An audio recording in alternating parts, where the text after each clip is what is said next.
Okay, for this video, we're going to take a look at a few other things related to the philosophy of religion, specifically related to arguments for God's existence.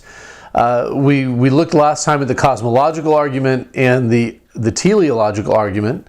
The cosmological argument is the argument from causation. Teleological argument really is the argument from design.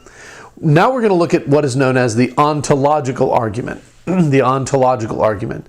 Now, the ontological argument is different from the previous two, and the difference between them is this. Both the cosmological argument and the teleological argument are what might be known or what might be called inductive or a posteriori arguments. And what we mean by that is that both of those arguments look first at the world around us, see how things operate in the world, and then deduced based on the operations of the universe that God exists. The cosmological argument looks around, sees that there's nothing in this world that appears to be uncaused, but then posits the logical necessity of something that is uncaused or something that is infinite in order for there to be anything now. Therefore, God exists, it says. So it looks at the operations of the world around us and says, therefore, God exists. There has to be a first cause, an uncaused cause, an infinite being, a necessary being, and so forth. And so on the basis of logical necessity, God must exist. Now, on the other hand, the teleological argument looks at the universe around us and concludes that the universe bears marks of design. And it is also a posteriori. It is inductive. It says, look at the world around us. The world bears marks of design. Therefore, there must be a designer. That designer is God. Therefore, God must exist. Now, the difference between those and the ontological argument is that the ontological argument is an a priori or a deductive argument. In other words, it is not going to look at the world around us and point to evidences in the world that, you know, the stronger and weaker nuclear forces, the DNA molecule, the lack of a first cause, and so forth. What it's going to do instead is it's going to argue from just from definitions or from reason. Now, you'll recall back when we were talking about epistemology that a priori knowledge is knowledge that we have in our mind, knowledge that we have before we come to a situation. So, for example, we have the definition of a triangle in our mind as a three-sided shape with three corners and three angles, the sum of which is 180 degrees, right? So that's a definition of a triangle that we already have present in our mind. That doesn't mean that triangles exist, but our knowledge at that point of triangles is a priori. We have a definition. Now, it may very well be that there's no such thing as a triangle. We won't know that until we start looking in the world around us. But we have an a priori knowledge of triangle even before we know if one exists or not. So the ontological argument works the same way. Now, the ontological, that word comes from a metaphysical term. Ontology is the notion that is the study of that which is most fundamental, that which cannot be divided, that which is most basic. And the reason that this is called the ontological argument is because it begins with a definition of God that assumes that God is the most basic. And what we mean by most basic is that God is the necessary being, or God is the most powerful being, so to speak. So the ontological argument begins with this. It begins with a definition of God. And it says, consider this definition of God. God is a being greater than which nothing can be conceived. Nothing can be conceived that is greater than God, right? That if we think we have the definition of God and we can think of some being that is greater, then that first definition was not really God, it's the second definition that is. So God is a being greater than which nothing can be conceived. Now, this is something that the theist can agree with, and honestly the atheist could agree with as well. or the non-theist could agree with, because, I mean, let's face it, it's just a definition, right? So God can or can't exist, but if God does exist, a good definition of God would be a being greater than which nothing other can be conceived. So that's the first point that Anselm is the one who's making this argument. Anselm makes. He says God is a being greater than which nothing can be conceived. And as soon as you grant that to be the case, you'll say, okay, well then God exists. And you're left sort of scratching your head. Wait a minute, what did I miss? So think about this. God is a being greater than which nothing can be conceived. Therefore, God exists. That's the ontological argument. Now, what you may not know at this point, but that Anselm in his day would assume, is the assumption that to exist in being, or to exist in reality, is greater than to exist just in concept. So, for example, I can conceptualize a unicorn, but unicorns don't actually exist. I mean, I know narwhals exist, right? But that's not what we're talking about. We're talking about a horse with a horn on its head that does magical things, right?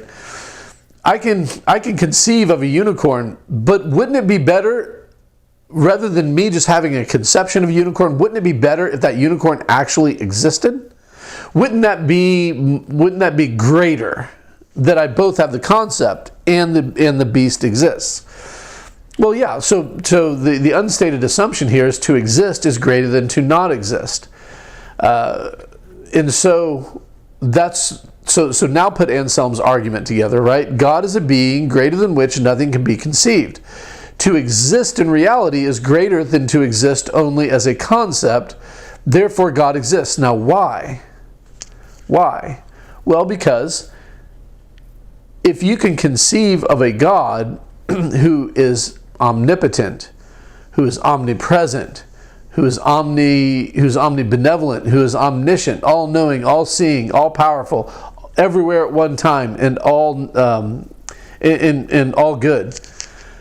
So if you can conceive of this ultimate God, and yet that God doesn't exist, you actually can conceive of a God that is greater than that God. Because if God is all of this, and yet doesn't exist, that's not the greatest being that you can conceive of. You can conceive of a God who is all of those things, and yet does exist. Therefore, if God truly is a being greater than which none other can be conceived, then God exists, because to exist in reality is greater than to exist in understanding. Now, this argument has left many people scratching their heads, and they see that it is sound. In fact, Bertrand Russell, the great atheist philosopher of the turn of the 20th century, said that he had one moment, he can remember the moment where he was walking the grounds of Oxford University, right, where he was not only educated, but he also, I believe, taught there for a while. He was walking the grounds of Oxford, and it struck him, and he says he can remember the tree under which he stood, and it struck him that the ontological argument is sound. It's absolutely sound. God is a being greater than which nothing can be conceived. To exist in reality is greater than to exist only in understanding. Therefore, God exists. It's a logically consistent and sound argument if you break it down, if you analyze it according to the rules of logic. And nevertheless, he was an atheist anyway. And he goes on to detail that in his talk, Why I'm Not a Christian. But that was what he had concluded, that it's a sound argument. Now, what's the problem then with the argument? What's the problem with the ontological argument? Well, here's the thing, and this is really the problem with rationalism in general, and that's what we're dealing with: a priori knowledge, which is a rationalist knowledge. A rationalist form of argumentation. The problem with rationalism is that many times after we are done reasoning in an a priori fashion. Many times after we are done reasoning from the direction of the a priori stance, we end up hypothesizing or philosophizing about things that don't actually exist. I mean, go back to the example of a triangle. A triangle is a three-sided shape. We've got a definition of it. Does that three-sided shape exist? I don't know. The only way that I can know is by looking in the world around me, by doing an inductive investigation, an a posteriori investigation. And so it's one of the major drawbacks with rationalism is that rationalism, you can never really tell that the knowledge that you gain from reason is actually reflected in the world around us until you go looking in the world around us. That's just a logical difficulty with rationalism in general and a priori arguments in general. That's why Kant was looking for the for the synthetic a priori, the a priori that is known before investigation and yet tells us real information about the world we live in. But the ontological argument is not a synthetic a priori. So it is a good mental exercise and it is a sound argument, but does it by necessity mean or conclude anything about the world around us that is real in the world today? Well, we don't really know until we go looking in the world today. And so the ontological argument points us in the direction of a posteriori investigation. Well, next we're going to move to thinkers who could be described as non-evidentialist in their approach to the question of God. These are those who believe that the question of God is not open to empirical investigation or rational investigation. In other words, they're thinkers who say, you know what, it doesn't matter what the evidence points to, because the evidence is not going to conclude one way or the other. Now, why would you be against using evidence to prove whether God exists? Now, the cynical atheist might say, well, the reason you would be against that is because you don't have any evidence that God exists. But I think we've demonstrated that's not exactly the case. But the problem really of the non-evidentialist is in the nature of evidence itself. You see, because the nature of evidence itself is such that first of all, if I'm going, who chooses to know what counts as evidence and what doesn't count as evidence? In other words, who's the judge of what counts as evidence, what doesn't? So, for example, if I'm a theist and an atheist tells me, well, give me evidence of God's existence, and I point outside to a tree and I say, look at that tree is evidence of God's existence. What have I just done? What's the atheist going to say? The atheist is going to say, that tree was brought about by random mutation, natural selection of various species before it that combine their genetic makeup and through a process of natural selection, random mutation, came up with the acorn that planted itself in the ground, or maybe somebody else planted it, and that's how that tree formed. That tree didn't form when God just called it into existence. So in other words, the theist would say, well, look at the evidence of design in this tree. This tree has a DNA molecule. It can't be accounted for in the process, the information in which cannot be accounted for in the processes of random mutation and natural selection. Because random mutation and natural selection both serve to filter out pre-existing genetic information, and therefore there's no way of adding new genetic information into it. We can cut and paste from other pre-existing codes, but at the end of the day, the information has to pre-exist, and it can be taken away from, or it can be reshuffled around, but it cannot be added to. So there's no source of increasing genetic complexity.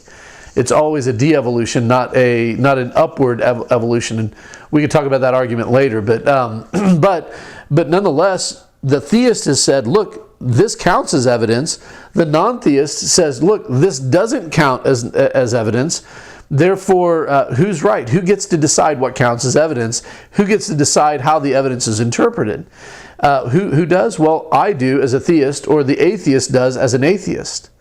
But what has really happened, the non-evidentialist will point out what has really happened in that situation, is that both of us have approached the question of God with a pre-existing worldview.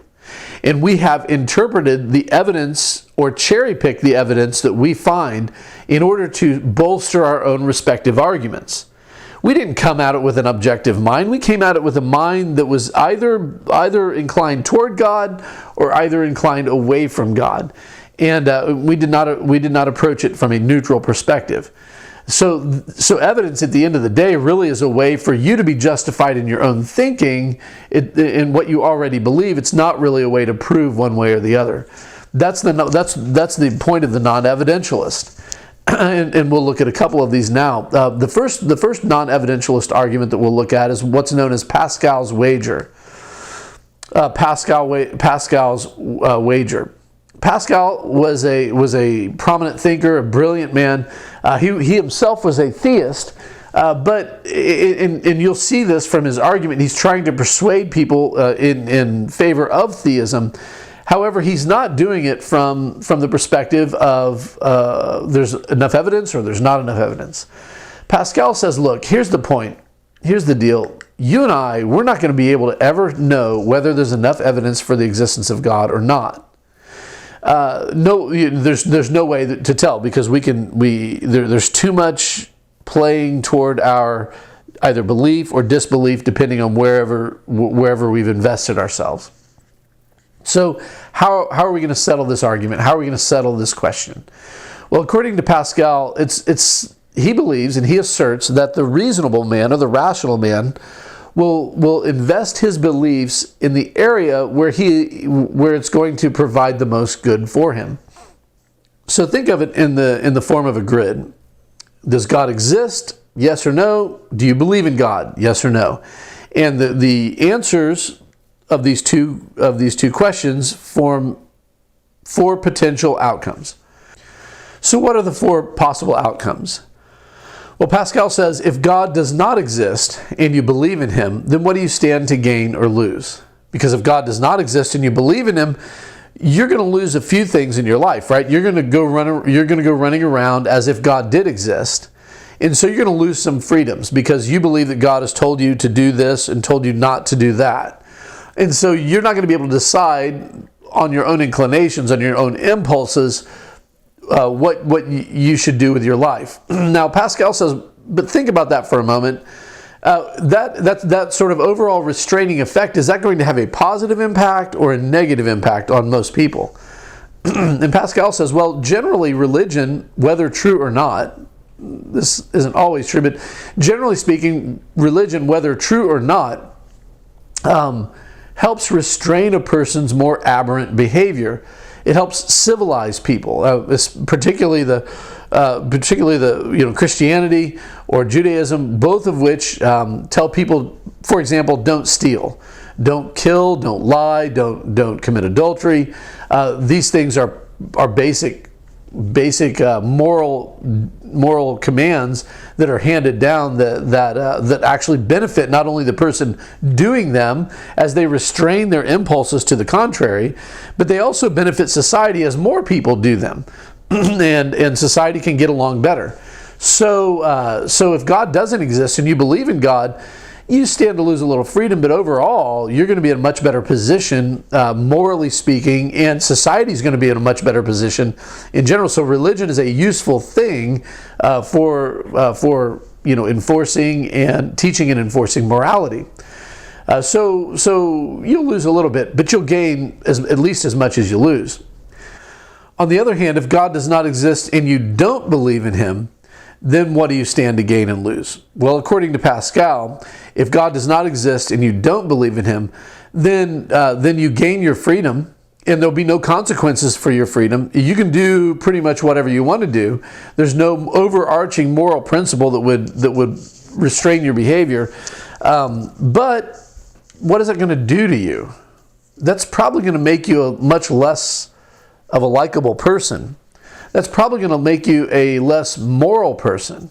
That's probably going to make society, if everybody follows this godless approach to life, that's probably going to allow people to do whatever they want to do. Now, some might argue, they might object and say, well, yeah, but if we don't have this notion of a God who punishes us, sort of holding us down, then we can live life on our own terms and be enlightened people, and we can choose to do all these wonderful things, and we can look into the world and do science and cure diseases and all this sort of thing. But you got to realize that you're operating off the assumption that everybody's going to believe that humanitarianism is a good thing.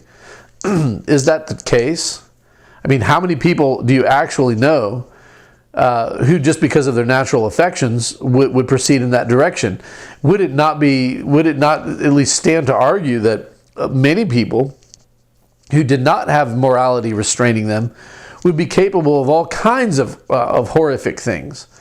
And Pascal believes so. He believes that this would lead to nothing less than the dissolution of society itself. Because if society doesn't have an objective standard of morality, then society itself becomes God. And so you're led either to anarchy or tyranny, one or the other. And as human beings tend to be sort of pack animals or herd animals, anarchy is probably not possible. So we're going to be people who are governed by our appetites, people who are governed by what we like and what we dislike, and those appetites can be wide and varied, and they can also, the practice of those appetites might harm others. So we stand to lose quite a bit, according to Pascal, if God does not exist and if we do not believe in Him. So what if God does exist and you don't believe in Him? What if God does exist and you don't believe in Him? Well, if God does exist and you don't believe in Him, then you're going to gain a little bit of freedom, but you're going to, because if you don't believe in God, then you're not going to be afraid of God. You're not going to follow His rules, His laws. You're going to ignore His existence and what He commands, and you're going to carry on as if you were the Lord of your life, and you'll gain some freedom for here and now. But if God exists and if eternity is true, then basically you've thrown everything away. You've lost everything. Because while you might have gained a little bit of freedom and a little bit of temporal happiness, which Pascal would disagree that you've actually gained that, but let's just say that you did.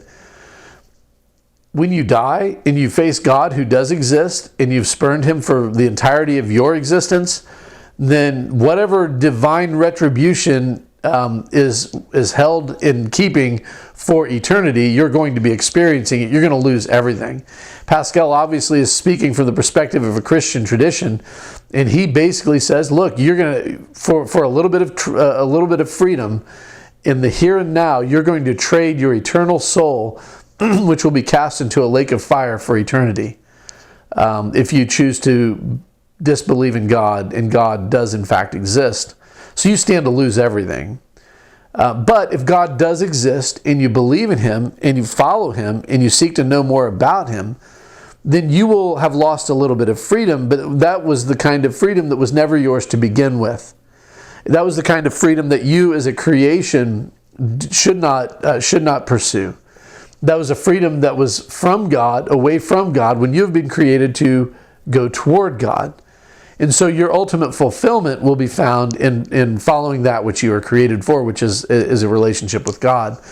So if God does exist and you do believe in Him, then you've lost a little bit of freedom or a little bit of autonomy, but you have gained the world and you have gained eternity, and you will be in heaven with Him forever. And so Pascal says, look, not on the basis of evidence, but on the basis of just a plain and simple wager.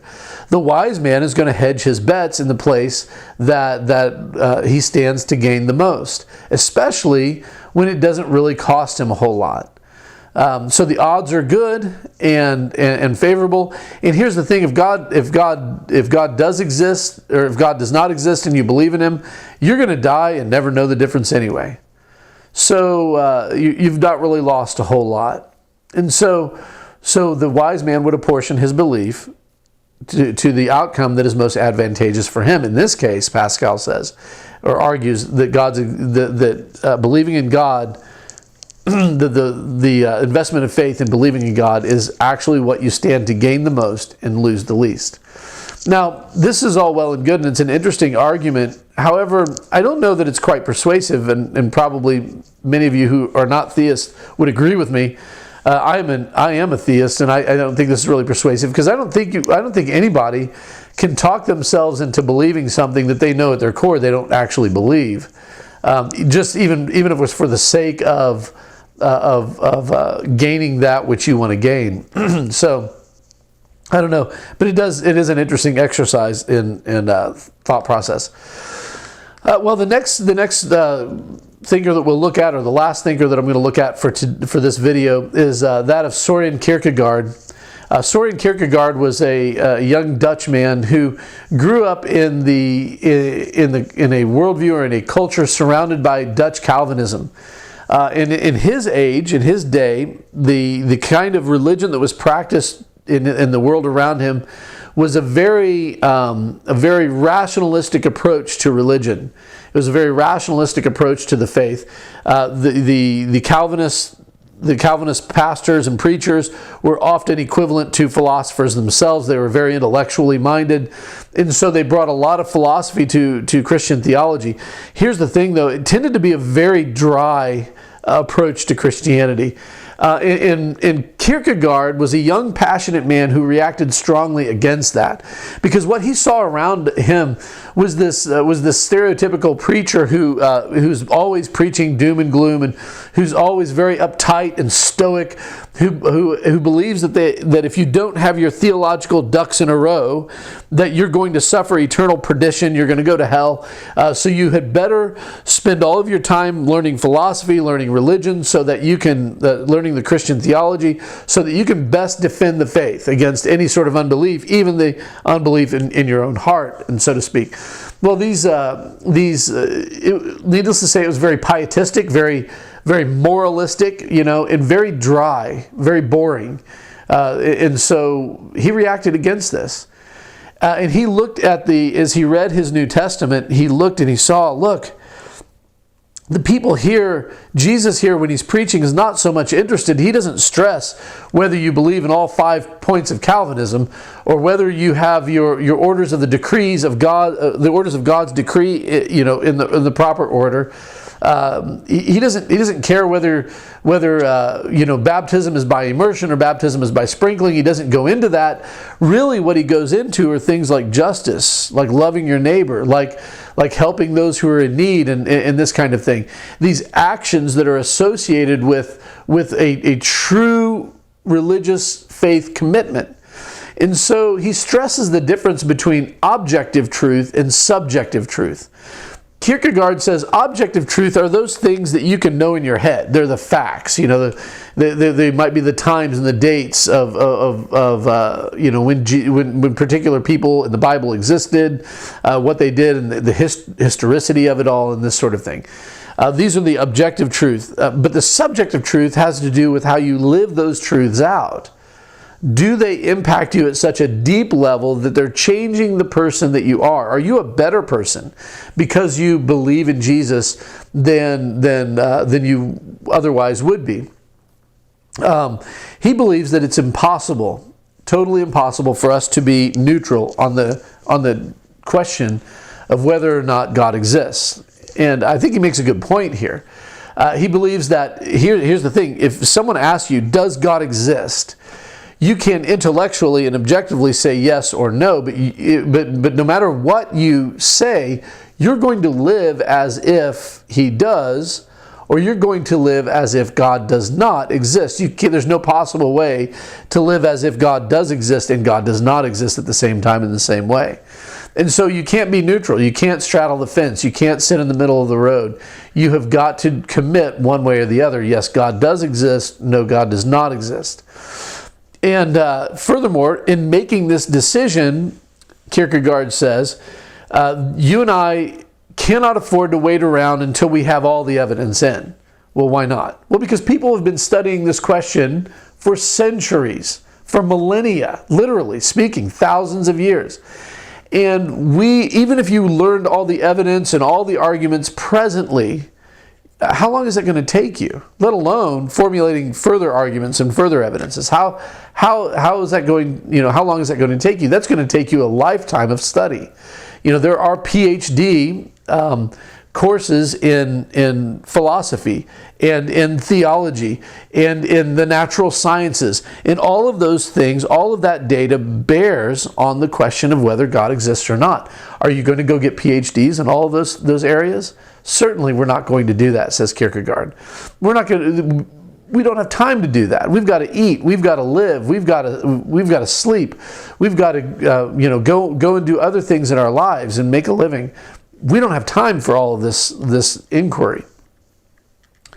But this decision is too important for us to put off. So take those three things into consideration. Number one, you're not going to be able to remain neutral.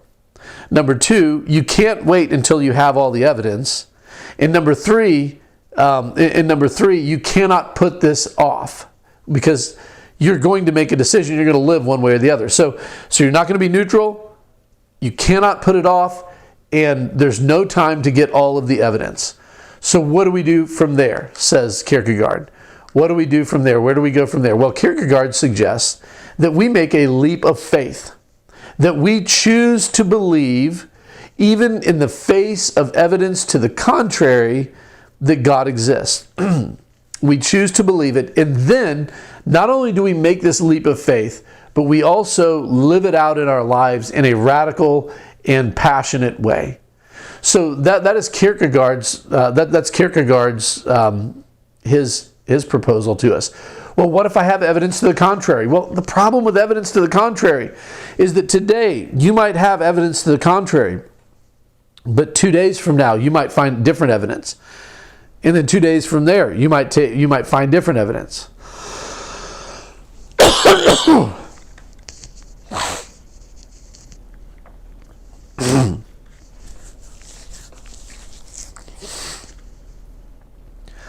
But what if I have evidence to the contrary? Well, even if you do have evidence to the contrary, here's the problem with evidence. If you have evidence to the contrary right here, right now, today, tomorrow or 2 days from now, you might have evidence a different way. 2 years from then, you might find evidence that takes you a different way. And 2 years from then, you might have evidence that takes you a different way, because again, we can't get all the evidence right now. So evidence at the end of the day is not going to decide the question for us. We need to take a passionate leap of faith, says Kierkegaard. We need to embody that faith, and we need to live that faith out. We need to passionately live that faith out by not so much counting all 5 points of Calvinism, not making sure our theological ducks in a row, but we need to live it out in a way that is like what Jesus lived it out. And we need to love our neighbor. We need to speak of God. Yes, we need to worship God. We need to always grow in our knowledge of God. But as we do, it needs to be passionately lived out in our life. It's a subjective truth, the truth that affects us subjectively, internally. That's the truth that we need to believe. So that's Kierkegaard's view. His view is commonly known as Fideism. Fideism. Basically, that's a Latin term that basically means faith, and it means basically accepting God by faith.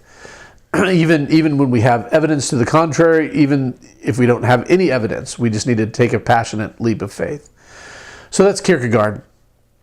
Well, the next video that we're going to look at in this series is going to be one that is rather interesting. It's dealing with the problem of evil, the problem of the existence of evil, and how that might weigh in on the question of God's existence. So until then, happy studying and have a great one.